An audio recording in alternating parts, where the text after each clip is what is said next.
یا اللہ تیری عزت کی قسم ہے اور تیری عظمت کی قسم ہے، میں مسلسل تیرے بندوں کا پیچھا کروں گا جب تک ان کی روحیں ان کے جسموں میں گردش کریں گی، آخری دم تک میں ان کا پیچھا کر کے ان کو گمراہ کروں گا۔ یہ شیطان کا ارادہ ہے۔ میں رب بھی اعلان کرتا ہوں، مجھے بھی میری عزت کی قسم ہے، مجھے بھی میری عظمت کی قسم ہے، کوئی میرا بندہ کروڑوں غلطیاں، اربوں کھربوں غلطیاں، زمین و آسمان کا سارا خلا غلطیوں سے بھر کے لے آئے، جو بندہ جتنا بڑا مجرم ہو، جس دن سچے دل سے معافی مانگے گا سارے گناہ معاف کر دے گا۔ فضیلت الشیخ مفتی عبداللطیف، اسلامک اسکالر۔ اللہ کریم نے اپنے بندوں کے بارے میں ایک فیصلہ کیا ہے، واللہ یرید ان یتوب علیکم، اللہ کا ارادہ ہے کہ اللہ تمہاری توبہ قبول کرے، اللہ تمہیں معاف کرنا چاہتا ہے۔ اللہ سے سچی بات کسی کی نہیں ہے، وہ خالق ہے، اس نے اپنی مخلوق سے یہ وعدہ کیا ہے، احسان کیا ہے کہ ایک انسان زمین سے لے کر آسمان تک سارا خلا غلطیوں سے بھر کے لے آئے۔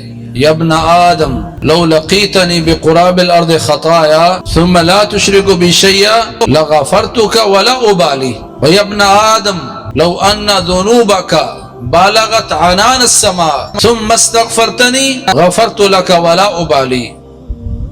آدم کے بیٹے، تیرے گناہ اگر زمین سے لے کر آسمان کی بلندیوں تک پہنچ جائیں، بے شمار اور انگنت غلطیاں ہوں، ثم استغفرتنی، پھر تو نے سچے دل سے توبہ کر لی، معافی مانگ لی، لغفرتک ولا ابالی، تو میں اللہ وعدہ کرتا ہوں تیرے سارے گناہوں کو بخش دوں گا اور مجھے کسی کی پرواہ بھی نہیں ہے، مجھے پوچھنے والا بھی کوئی نہیں ہے۔ حدیث قدسی ہے، اور خوش نصیب ہیں وہ انسان جن کو اللہ تعالیٰ نے توبہ کا موقع نصیب کر دیا، جنہیں اللہ تعالیٰ نے توبہ کی توفیق دے دی۔ رسول اللہ صلی اللہ علیہ وسلم نے ارشاد فرمایا، اللہ کریم نے جب شیطان کو، ابلیس کو جنت سے نکال دیا تو جاتے جاتے کہنے لگا، وَعِزَّتِكَ وَجَلَالِكَ لَا أَزَالُ أُغْوِيهِمْ مَا دَامَتْ أَرْوَاحُهُمْ فِي أَجْسَادِهِمْ، یا اللہ تیری عزت کی قسم ہے اور تیری عظمت کی قسم ہے، میں مسلسل تیرے بندوں کا پیچھا کروں گا، ان کو گمراہ کروں گا، ان کو جہنمی بنانے کی پوری کوشش کروں گا، ما دامت ارواحهم فی اجسادہم، جب تک ان کی روحیں ان کے جسموں میں گردش کریں گی، آخری دم تک میں ان کا پیچھا کر کے ان کو گمراہ کروں گا۔ یہ شیطان کا ارادہ ہے، یہ اس کی پلاننگ ہے کہ وہ اللہ کے بندوں کو گمراہ کرے گا، مرتے دم تک پیچھا کر کے ان کو جہنمی بنانے کی کوشش کرے گا۔ اللہ کریم نے ابلیس سے کہا، تو میرے بندوں کا پیچھا کر، گمراہ کرنے کی کوشش کر، جہنمی بنانے کی کوشش کر، وَعِزَّتِي وَجَلَالِي لَا أَزَالُ أَغْفِرُ لَهُمْ مَا اسْتَغْفَرُونِي، میں رب بھی اعلان کرتا ہوں، مجھے بھی میری عزت کی قسم ہے، مجھے بھی میری عظمت کی قسم ہے، کوئی میرا بندہ کروڑوں غلطیاں، اربوں کھربوں غلطیاں، زمین و آسمان کا سارا خلا غلطیوں سے بھر کے لے آئے، جو بندہ جتنا بڑا مجرم ہو، جس دن سچے دل سے معافی مانگے گا سارے گناہ معاف کر دوں گا۔ اس رب کی رحمت کا تصور تو کریں کہ ایک بندے نے 60-70 سالہ زندگی گناہوں میں گزار دی، شرک میں گزار دی، کفر میں گزار دی، یہودی عیسائی تھا، کافر مشرک تھا، پر آج اس نے اللہ سے سچی معافی مانگ کے کلمہ پڑھ کے سچا مسلمان بن گیا، یا کلمہ بچپن میں پڑھا تھا لیکن گناہوں کے ساتھ اپنے آپ کو کالا سیاہ کر لیا، دل اس کا مردہ ہو چکا تھا، پر آج اللہ نے اس کو توفیق دی۔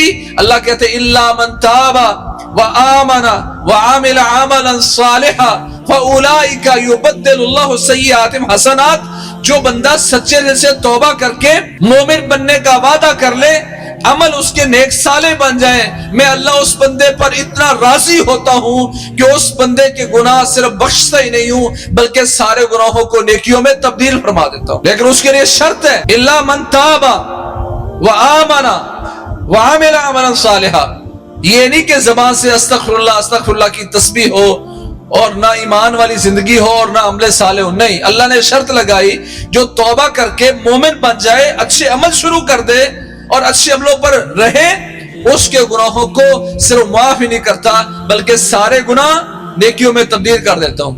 کھربوں گناہ تھے، توبہ کر کے اللہ کی طرف لوٹ آیا، نیکیاں تو کرتا رہے گا، وہ کھربوں گناہ بھی اس کے نیکیوں میں بدل جائیں گے اس کے اچھے دل کی وجہ سے، اچھی توبہ کی وجہ سے. اور رمضان اس کے لیے بہترین موقع ہے. جب اللہ کریم نے جنت کے دروازے کھلوا دیے، جہنم کے بند کروا دیے، فرشتوں کو اللہ تعالیٰ اس کا نزول عام ہوا، جنت کے دروازے کھل گئے، آسمانوں کے دروازے کھل گئے، اور انسانوں کا پیچھا کرنے والے شیاطین وہ بھی جکڑ دیے گئے. وہ دشمن جو انسان کو گمراہ کرنے کی پوری کوشش کرتا ہے، شیطان، شیاطین، وہ بھی جکڑ دیے گئے. یہ اللہ کا فضل ہے امت پر. اور پیارے پیغمبر محمد کریم صلی اللہ علیہ وسلم نے وہ بڑی معروف روایت ہم نے سنی پر تصور نہیں کیا کہ معاشرے کی حالت کیا ہے، کہ ممبر کی پہلی سیڑھی پر آپ نے پاؤں رکھا تو فرمایا آمین، دوسری پر قدم رکھا فرمایا آمین، تیسری پر رکھا تو فرمایا آمین. صحابہ نے پوچھا یا رسول اللہ آپ نے آج وہ کام کیا جو پہلے نہیں کرتے تھے؟ ایک آپ نے فرمایا کہ جبریل میرے پاس تشریف لائے، یقیناً اللہ کی طرف سے آئے ہیں. جبریل سید الملائکہ نے آ کر بد دعا کی. وہ بندہ پھٹکار اس بندے پر جس بندے کے سامنے محمد کریم صلی اللہ علیہ وسلم کا نام لیا گیا اور اس نے درود نہیں پڑھا. ہماری مجلسوں میں کتنے ایسے لانتی موجود ہوتے ہیں جن کے سامنے رسول اللہ صلی اللہ علیہ وسلم کا نام لیا جاتا ہے، وہ جواب نہیں دے پاتے، درود نہیں پڑھتے، اور وہ لانتی ہے. اور اس کو دنیا کا سب سے بڑا بخیل قرار دیا گیا ہے کہ جس کے سامنے رسول اللہ صلی اللہ علیہ وسلم کا نام لیا جائے اور وہ درود نہ پڑھے. جمعے کے دن کثرت سے رسول اللہ صلی اللہ علیہ وسلم کا ذکر ہوتا ہے اور ہم کثرت سے درود نہیں پڑھتے، حالانکہ بالخصوص جمعے کے دن کثرت سے درود پڑھنے کا آپ نے فرمایا، حکم دیا کہ کثرت سے درود پڑھا کرو جمعے کے دن بالخصوص. تو دوسرا وہ بندہ جس کی زندگی میں والدین یا ان میں سے کوئی ایک انہیں ملا، والد مل گیا، والدہ مل گئی، زندگی میں ان کی خدمت کا موقع ملا. جس بندے کی زندگی میں والدین موجود ہوں اور ان کی خدمت کر کے جنتی نہ بن سکا، جہنمی بن گیا، وہ بھی لعنتی ہے. یہ الگ سے دو مشکل ٹاپکس ہیں، ان پر الگ بات ہونی چاہیے، لیکن میرا محل شاہد کیا ہے؟ من ادرک رمضان فمات فلم یغفر له وابعده اللہ. سید الملائکہ نے آ کے بد دعا کی، سید الانبیاء نے اس پر آمین کہی کہ وہ شخص جس کی زندگی میں رمضان آیا پھر وہ اس حالت میں مر گیا کہ اس کو بخشا نہیں گیا. فرشتوں کا سردار بد دعا کرتا ہے اور انبیاء کا سردار اس پر آمین کہتا ہے. بتاؤ اس بندے کا بنے گا کیا جس کی زندگی میں رمضان آیا، روزے اس نے نہیں رکھے، نمازیں اس نے ادا نہیں کی، توبہ اس نے نہیں کی. وہ لعنتی انسان جس گھر میں موجود ہے، جس جگہ موجود ہے، وہ جگہ، وہ گھر برکت سے نہیں بھر سکتا. ہم کہتے ہیں ہمارے گھروں میں برکتیں کیوں نازل نہیں ہوتی؟ یاد رکھو یہ لعنت اور برکت دو متضاد چیزیں ہیں. جہاں لعنت ہوتی ہے وہاں اللہ کے فرشتے نہیں آتے، جہاں لعنت ہوتی ہے وہاں برکتیں نازل نہیں ہوتی. اور ہمارے گھروں میں اس طرح کے لعنتی موجود ہیں اور ہم روتے ہیں ہمارے گھروں میں پتہ نہیں برکتیں کیوں نازل نہیں ہوتی. سارا گھرانہ روزے رکھ رہا ہے، نماز پڑھ رہا ہے، ان میں ایک ایسا ہے جو نہ نماز پڑھتا نہ روزے رکھتا ہے، تربیت سارے گھر والوں نے نہیں کی، پیچھا سارے گھر والوں نے نہیں کیا، وہ بھی اس کی اس مصیبت میں شامل ہوں گے باوجود اس کے کہ وہ خود نمازی ہیں. نہ والدہ زور دیتی ہے، نہ باپ آگے سے کچھ بولتا ہے، نہ بھائی اس کو سٹریس کرتے ہیں. یہ رمضان بہترین پیکیج ہے اللہ کی طرف سے مغفرت کا. اور رب کائنات نے اعلان کیا ہے کہ اس مہینے میں بے شمار وہ لوگ جو سابقہ زندگیوں میں گناہ کر کر کے جہنمی بن چکے تھے، اللہ ان کو جنتی بنائے گا، ان کو اللہ تعالیٰ جہنم سے آزادی دے گا. ان للہ عند کل فطر اتقاء من النار وذلک فی کل لیلہ. اللہ نے اپنے ذمے لے لیا ہے، اللہ نے اپنے آپ پر واجب کر لیا ہے کہ اللہ کریم بے شمار وہ لوگ جو جہنمی بن چکے تھے، اللہ کریم افطاری کے وقت ان لوگوں کو جہنم سے آزادیاں نصیب فرمائے گا. ایک روایت میں ان للہ فی کل یوم ولیلہ اتقاء من النار، کہ اللہ نے ہر دن ہر رات اپنے ذمے لے لیا ہے کہ بے شمار لوگوں کو اللہ جہنم سے آزادیاں نصیب فرمائے گا. اس سے یہ بات سمجھ آئی کہ اگر سابقہ زندگی میں گناہ موجود ہے تو رمضان اللہ کی طرف سے ایسا فضل اور برکت ہے کہ اس کی وجہ سے لازمی طور پر اللہ تعالیٰ ان لوگوں کو جو جہنمی پا چکے تھے اللہ ان کو جنت کی توفیق دے دے گا، ایسے عملوں کی توفیق دے دے گا، اور اس میں انسان کی اچھائی کردار موجود ہوتا ہے۔ میں ان افراد کو بھی جانتا ہوں جو نمازوں میں سستیاں کرتے تھے، عبادات میں کمزور تھے، پر اللہ سے توبہ کر کے رمضان میں روزے شروع کیے، پہلی صف میں جا کر نماز پڑھنا شروع کی، تراویحاں باقاعدہ شروع کی، 6-7 روزے گزرے تھے، روزے کی حالت میں فوت ہوا تو آپ کیا کہیں گے؟ انما الاعمال بالخواتیم، اللہ کے ہاں تو اعمال کا دار و مدار خاتمے پر ہوتا ہے کہ اس کا خاتمہ کیسا ہوا تھا۔ 11 مہینوں میں نمازوں میں سستیاں، نماز نہیں پڑھتا تھا، کبھی پڑھتا تھا، پر اللہ سے توبہ کر کے رمضان میں زندگی کیا ہے؟ انما الاعمال بالخواتیم، عملوں کا دار و مدار خاتمے پر ہے کہ اس کا خاتمہ کیا ہوا ہے۔ پہلی صف میں امام کے ساتھ کھڑے ہو کر ساری نمازیں جماعت سے روزے کی حالت میں فوت ہوا، وہ انسان جو باقی 11 مہینوں میں شاید نماز بھی پوری نہیں پڑھتا تھا۔ تو کیا مطلب ہے؟ اللہ تعالیٰ اپنے بندوں کو توفیق دیتا ہے اور ان سے پیچھے ان کا کردار موجود ہوتا ہے۔ رمضان کو گزارنا کیسے؟ سب سے پہلے تو ہمیں ادراک ہونا، مسلمان کو ادراک ہو کہ رمضان آ رہا، اس کی اہمیت کیا ہے۔ ارکان اسلام میں سے ایک رکن ہے، اللہ کی طرف سے ایک پیکیج ہے، نزول قرآن کا مہینہ ہے، مغفرت کا مہینہ ہے، روزے کا مہینہ ہے، توبہ کا مہینہ ہے، صدقے کا مہینہ ہے، دعاؤں کا مہینہ ہے۔ یہ پہلے تصور ہو انسان کا، پھر اس کو کہتے ہیں تنظیم الاوقات۔ مومن ویسے تو سارا سال اس کا شیڈیول ہونا چاہیے، کب سے کب کیا کرنا ہے، کیسے کرنا ہے، لیکن آپ اللہ کے لیے ایک ذہن بنا لیں کہ رمضان کا ہم نے ایک شیڈیول بنانا ہے۔ یہ نہیں ہے کہ جب نیند آئی تو سو گیا، جب جی چاہا تو اٹھ پڑا، جب جی چاہا تلاوت کر لی، تو جب جی چاہا تو کوئی اور کام کر لیا۔ ایک آپ رمضان بھر کا، روزانہ کا، ہفتے کا ایک شیڈیول بنائیں۔ سحری سے شروع کریں، سحری کھاتے وقت ذہن ہو کہ اس سے صرف پیٹ بھرنا مقصد نہیں ہے، یہ کھانا بھی اس وقت عبادت کے طور پہ تسحروا فإن فی السحور برکہ۔ سحری کھاؤ، سحری کہتے ہیں کہ روزے صبح کے وقت، روزے سے پہلے رات کے آخری پہر میں کھانا سحری کہلاتا ہے۔ اور میں لوگوں سحری کھایا کرو، کھانا کھایا کرو کہ اس میں اللہ نے برکت پیدا کی ہے، یہ بابرکت ہے۔ کھانا تو ہر ٹائم کھاتے ہیں، پر سحری کے وقت ذہن ہو کہ یہ عبادت ہے، اس کو پیارے پیغمبر نے برکت قرار دیا ہے۔ ہمارے اور اہل کتاب کے درمیان یہ فرق سحری ہے، میں اہل کتاب سے جدا ہوتا ہوں اس سحری کی وجہ سے، میرا ان سے ایک الگ سے ایک ان سے امتیاز ہے کہ میں سحری کر رہا ہوں، یہ عبادت ہے، برکت ہے۔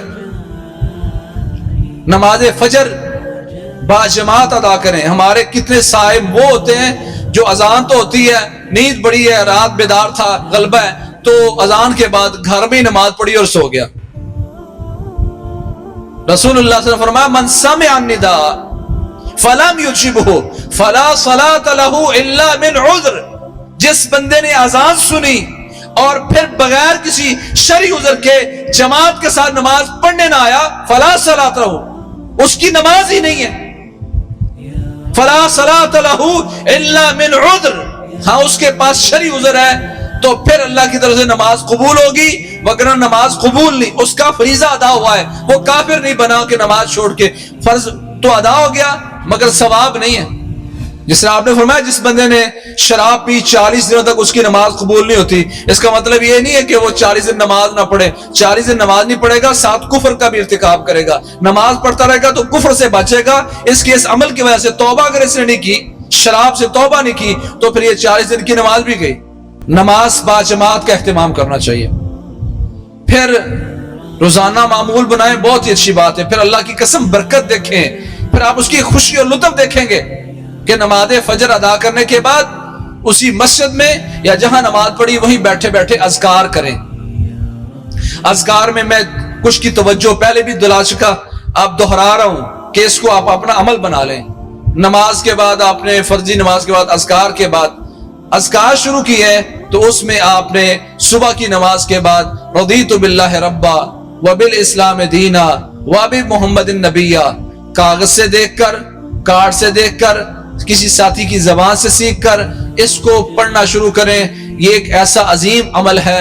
رسول اللہ صلی اللہ علیہ وسلم نے ارشاد فرمایا جو بندہ صبح کے وقت رضیت باللہ ربا وبالاسلام دینا وبمحمد النبی پڑھ لیتا ہے فانا الزعیم ان آخذ بیدہ حتی ادخلہ الجنہ، میں محمد کریم صلی اللہ علیہ وسلم اس بندے کا ضمانتی ہوں کہ اس کو ہاتھ سے پکڑ کر جنت کا داخلہ دلوا دوں گا. کتنا وقت لگتا ہے اس پر؟ میری جیب میں کاغذ ہو، میں اس پر لکھوں کہ میں نے کیا کرنا ہے. رضیت باللہ ربا وبالاسلام دینا وبمحمد النبی، ٹھہر کے بھی آپ نے پڑھا تو 5 سیکنڈ لگتے ہیں. 5 سیکنڈ میں آپ نے ایک ایسا عمل کیا، ضمانت محمد کریم صلی اللہ علیہ وسلم دے رہے ہیں. اور آپ اگر حال کے سامنے جہاں آپ لوگوں کی ضیافت کر رہے ہیں، مہمان نوازی کر رہے ہیں، اس کے باہر کھڑے ہوں اور کسی بندے کو آپ ہاتھ سے پکڑ کر اندر سیٹ تک بٹھا کے آئیں تو اس کا مطلب ہے کہ وہ آپ کا VVVIP بندہ ہے. یہ کہہ رہے تشریف لے جائیں، وہ بازو سے پکڑتے ہیں، ہاتھ سے پکڑتے ہیں، ہاتھ سے پکڑ کر اس کو اندر تک لے کے جاتے ہیں. محمد کریم صلی اللہ علیہ وسلم نے ضمانت دی فانا الزعیم لآخذن بیدہ حتی ادخلہ الجنہ، میں اس بندے کا ضمانتی ہوں کہ ضرور بے ضرور اس کا ہاتھ تھاموں گا اور جنت کا داخلہ دلواؤں گا. رمضان میں اس کو اپنا معمول بنائیں، اور یہ سارا سال کی دعا ہے، صرف رمضان کی نہیں ہے. اس کے بعد لا الہ الا اللہ وحدہ لا شریک لہ لہ الملک ولہ الحمد یحیی ویمیت وہو علی کل شیء قدیر، یہ 10 مرتبہ پڑھیں. رمضان میں معمول بنائیں. نماز باجماعت، فرضی نماز کے بعد اذکار رضیت باللہ پڑھ کے پھر 10 مرتبہ یہ پڑھیں. رسول اللہ صلی اللہ علیہ وسلم فرماتے ہیں جو بندہ 10 مرتبہ یہ پڑھ لیتا ہے اللہ اس پر 5 بڑے بڑے احسان کرتے ہیں.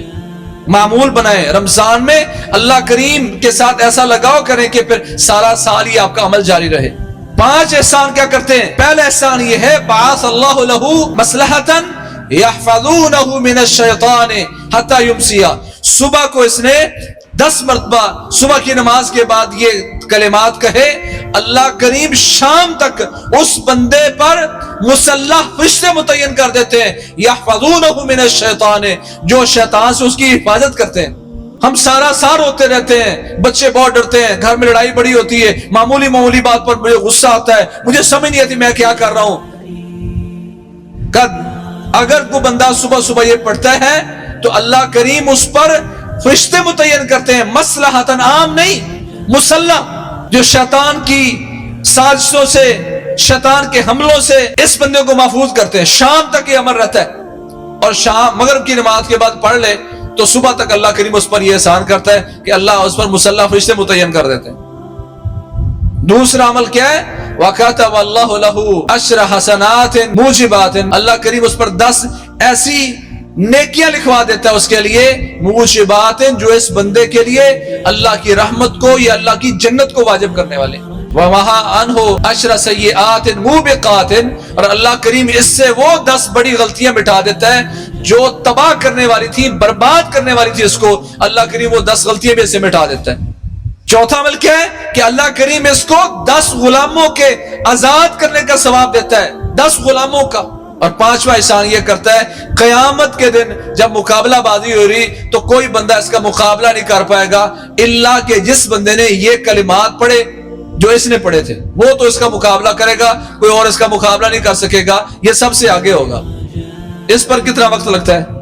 پھر رسول اللہ صلی اللہ علیہ وسلم نے فرمایا جو بندہ سورج طلوع ہونے سے پہلے 100 مرتبہ سبحان اللہ، 100 مرتبہ الحمدللہ، 100 مرتبہ اللہ اکبر کہہ لیتا ہے، اللہ کریم اس کو 100 گھوڑوں کا، 100 اونٹوں کا اور 100 غلاموں کے آزاد کرنے کا ثواب نصیب فرماتا ہے. کتنا وقت لگتا ہے اس پر؟ یہ سورج طلوع ہونے سے پہلے کا میں اذکار بتا رہا ہوں. اس کو اپنی زندگی کا معمول بنائیں. واللہ تھوڑے وقت میں اتنی زیادہ نیکیاں تصور نہیں آپ کا. پیارے پیغمبر ضمانتی ہیں، ہاتھ سے تھاموں گا جنت کا داخلہ دلواؤں گا. 5 احسان 10 مرتبہ یہ لا الہ الا اللہ یہ کہنے کی وجہ سے اللہ تعالیٰ نے نصیب فرما دیے. 100 مرتبہ سبحان اللہ الحمدللہ اللہ اکبر کہنے سے 100 اونٹ، 100 گھوڑے، 100 غلاموں کی آزادی کا ثواب مل گیا. وقت تھوڑا، اجر بہت زیادہ. انتظار کریں کہ سورج چڑھ گیا کہ نہیں، روزانہ کریں تو کیا ہی خوب ہے. وگرنہ جس دن ممکن ہو سورج چڑھ گیا جی، ہمارے ہاں یہ اشراق کی نماز کا وقت لکھا ہوتا ہے، سورج چڑھنے کے 15 منٹ بعد بھائی یاد رکھو اللہ کے نبی محمد کریم صلی اللہ علیہ وسلم نے جب سورج طلوع ہو رہا ہو اس وقت منع کیا نماز پڑھنے سے. سورج مکمل باہر آ گیا تو نماز کے بنا ہونے کی کوئی اس کے بعد دلیل نہیں رہتی. 15 منٹ کا انتظار نہیں سمجھ آتی کس حدیث سے علماء نے نکالا ہے یا ہم نے نکالا ہے. سورج کے طلوع اور غروب ہوتے ہوتے سورج باہر نکلنا شروع ہوا ہے تو نکلتے نکلتے کتنی دیر لگتی ہے. حضرت عبداللہ بن مسعود رضی اللہ تعالیٰ عنہ سے روایت ہے وہ بندہ کھڑا کرتے ہاں جی سورج نکلا ہے نہیں نکلا, سورج نکلا ہے نہیں نکلا, ہاں بھی نکلا کہ نہیں جی نکل آیا ہے. پتا چلا کہ سورج مکمل باہر آ گیا تو اٹھ کے نماز پڑھنا شروع کر دیتے. اور اگر آپ معمول بنا لیا رمضان سے شروع کریں, فرمایا جو بندہ سورج طلوع ہونے کے بعد نماز پڑھ کے اپنے مصلی میں جہاں نماز پڑھی وہاں بیٹھا رہا یا اسی مسجد میں بیٹھا اذکار کرتا رہا, باوضو ہو کے اذکار کرتا رہا, پہلا احسان تو یہ ہوگا اللہ کے فرشتے اس کے لیے مسلسل دعا کرتے رہتے ہیں. اللہم اغفر لہ, اللہم ارحمہ, یا اللہ اس کو بخش دے, یا اللہ اس پر رحمت فرما, یا اللہ اس کو بخش دے, یا اللہ اس کو. آپ 15 منٹ بیٹھے ہیں 20 منٹ بیٹھے ہیں, جتنی دیر بیٹھیں گے فرشتوں کی زبان چاہ رہی یا اللہ اس کو بخش دے, یا اللہ اس کو بخش دے, یا اللہ اس پر رحمت کر. اللہ سوچو آپ اللہ کا ذکر کر رہے ہیں, اللہ کو منا رہے ہیں, اللہ کے فرشتے آپ کے لیے دعائیں کر رہے ہیں رحمت کی بھی اور مغفرت کی بھی. جتنی دیر آپ نماز پڑھ کے مسجد میں بیٹھیں گے, آج کہتے ہیں کہ یا دعا کرو اللہ کو رحمت فرما دے, اور رحمت تو یہاں موجود تھی. بھاگ کر نکلتے ہو دکان میں رحمتیں ڈھونڈتے ہو, مغفرت چاہتے ہو, بخشش چاہتے ہو, اور وہ فرشتے جو اپنے اللہ کے نیک بندوں کے لیے دعائیں کر رہے ہیں وہ فرشتے متعین ہیں. رحمت یہاں ملنی تھی, مجھے تو توفیق کی نہیں ہوتی. اللہ کے فرشتے دعائیں کر رہے ہیں اور یہ بیٹھا اللہ کو منا رہا اذکار کر رہا ہے. سورج چڑھ آیا, 2 رکعتیں ادا کی تو فرمایا اس کے 360 جوڑ جو ہیں اللہ نے ہر جوڑ پر صدقہ متعین کیا تھا. یہ بندہ 2 رکعتیں ادا کر لے تو پورے جسم کی طرف سے صدقے کی ادائیگی ہو جاتی. اور اگر 2 کو 4 بنا لے تو فرمایا حدیث قدسی ہے, اللہ فرماتے ہیں یا ابن آدم صلی لی اربعا اول النہار اکفک آخرہ, آدم کے بیٹے صبح دن چڑھنے کے بعد تو میرے لیے 4 رکعتیں ادا کر لے, میں اللہ اس بات پر ضامن ہوں. صلی لی اربعا اول النہار اکفک آخرہ, صبح تو 4 رکعتیں میرے لیے ادا کر لے, میں اللہ شام تک تجھے کافی ہو جاؤں گا. اللہ کا وعدہ ہے, یقینی بات ہے. 4 رکعتیں پڑھ لو, یہی 2 رکعتیں 4 بنا لو, کیونکہ یہ ہم جو اشراق, شاش اور اوابین, یہ 3 نمازیں, 3 نام, ایک ہی نماز کے 3 نام ہیں. ہمارے یہاں بڑا مشہور ہے کہ وہ صلاۃ اوابین مغرب کے بعد ہے. غلط ہے, بالکل کوئی روایت صحیح اس پہ ثابت نہیں ہے. پیارے پیغمبر اوابین کی نماز اس وقت ہوتی ہے جب اونٹوں کے چھوٹے بچوں کے پاؤں جلنے شروع ہو جاتے ہیں, یعنی جب شدید دھوپ ہو, اور مغرب کے بعد تو اونٹ کے بچوں کے پاؤں نہیں جلتے. اور اس سے واضح حدیث ہے پیارے پیغمبر کی, صلاۃ الضحیٰ ہے صلاۃ الاوابین, کا لوگوں چاش کی نماز ہی اوابین کی نماز ہے. حدیث ہے پیارے پیغمبر کی. تو صرف یہ وقت کے مختلف ہونے کے ساتھ اس کے نام مختلف ہیں. سورج چڑھنے کے فوری بعد اگر آپ پڑھیں گے تو یہ اشراق کہلاتی ہے. تھوڑا سا سورج چڑھ گیا تو اس وقت پڑھیں گے تو پھر یہ چاش کہلاتی ہے. جب شدید گرمی شروع ہو جائے اور اذان ظہر سے آدھا گھنٹہ, 15 منٹ, 20 منٹ اور 1 گھنٹہ پہلے آپ پڑھیں گے تو پھر یہی نماز اوابین کی نماز کہلاتی ہے. وقت کے مختلف ہونے کے ساتھ نام مختلف, مگر نماز ایک ہی ہے. 2, 4, 6, 8 رکعتوں تک, ایک روایت میں 12 رکعتوں تک بھی یہ ثابت ہے. جتنی آپ پڑھ سکیں, 2 پڑھ لیں, 4 پڑھ لیں, 8 پڑھ لیں, 12 پڑھ لیں, پڑھ سکتے ہیں. یہی نماز کم از کم کسی دن, ہفتے میں کوئی دن اگر متعین کر لیں کہ کسی دن اپنے پورے جسم کا صدقہ ادا کر دوں, کسی دن اللہ کی ضمانت میں آ کر شام تک میرا رب مجھے کافی ہوگا, 4 رکعتیں پڑھ لوں, اور اس کے بعد پورے دن میں پھر سے ایک دفعہ آپ کو اختیار ملے گا. حدیث آ گئی حضرت ام ہانی رضی اللہ تعالی عنہ کی, یا رسول اللہ بوڑھی ہو گئی ہوں, جسم کمزور ہو گیا اور موٹی بھی ہو گئی ہوں, بیٹھی میں کوئی عمل کروں آپ مجھے بتا دیں. تڑپ تھی ان کی, بڑھاپے میں بھی تڑپ ہے, یا رسول اللہ پہلے طرح کی عبادت نہیں کر پا رہی تو کوئی عمل بتا دیں. ہمارے کچھ بزرگ یا خواتین ہماری وہ ذرا بوڑھی ہوتی تو دل میں شوق بڑا ہوتا ہے عبادت کرنے کا, تو ان کے دل میں شوق تھا, تو آپ نے فرمایا سبح اللہ 100 مرہ واحمد اللہ 100 مرہ وکبر اللہ 100 مرہ. تو بیٹھی 100 مرتبہ سبحان اللہ, 100 مرتبہ الحمدللہ, 100 مرتبہ اللہ اکبر کہے. یہ سنن ابن ماجہ کی حدیث ہے. اور میں اجر اس پر بھی وہی بتایا, 100 مرتبہ سبحان اللہ، 100 مرتبہ الحمدللہ، 100 مرتبہ اللہ اکبر کہا، اللہ کریم تجھے یہ تیرا کہنا بہتر ہے 100 اونٹوں کے اللہ کے راستے میں وقف کرنے سے، 100 وہ گھوڑے جن پر زین ڈلی ہوئی ہے، منہ میں لگام ڈلی ہوئی ہے، ان 100 گھوڑوں سے بھی بہتر ہے، اور 100 غلاموں کی آزاد کرنے سے بہتر ہے۔ یہ 24 گھنٹوں میں کسی وقت بھی آپ کریں تو یہ فضیلت موجود ہے، اس کے لیے کوئی وقت متعین نہیں ہے۔ پھر سورج غروب ہونے سے پہلے بھی وہی عمل، 100 مرتبہ سبحان اللہ، 100 مرتبہ الحمدللہ، 100 مرتبہ اللہ اکبر، صحیح الترغیب میں اس کے لیے پھر یہی اجر بتایا، 100 گھوڑے، 100 اونٹ اور 100 غلاموں کے آزاد کرنے کا ثواب ملتا ہے۔ یعنی سورج طلوع ہونے سے پہلے اور سورج غروب ہونے سے پہلے، یہ ایک کٹھی حدیث ہے۔ اور حضرت ام ہانی رضی اللہ تعالی عنہ کی روایت الگ سے ہے۔ میں کہتا ہوں کہ ہم کم از کم اس کو ایک لسٹ بنا کر، چیک لسٹ بنا کر، یہ جو عمل ہیں ان کو میں اپنے کم از کم رمضان میں اپنا معمول بناؤں۔ انشاءاللہ رمضان میں معمول بنائیں گے، آپ کی زندگی کا معمول بن جائے گا۔ سو میرے بھائیو، ایک عظیم اللہ کی طرف سے پیکج آ رہا ہے، اور شیطان جکڑے ہوں گے، جنت کے دروازے کھلے ہیں، جہنم کے دروازے بند ہیں۔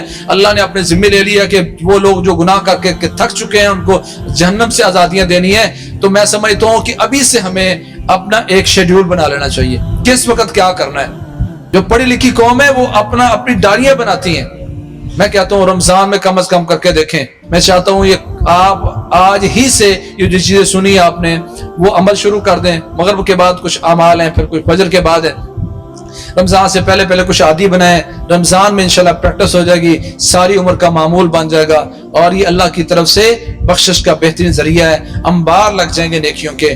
اللہ کریم ہمیں جو باتیں ہم نے سنی اللہ اس پر عمل کرنے کی توفیق دے، اور اللہ آسانیاں پیدا کرے، اللہ وقت میں برکت پیدا کرے تاکہ ہم ان کو اپنا معمول بنا سکیں۔ فاقول قولی ھذا واستغفر لی ولکم سبحانک اللہم وبحمدک اشہد ان لا الہ الا انت۔ آگے شیئر کیجیے اور اپنے لیے صدقہ جاریہ بنائیے۔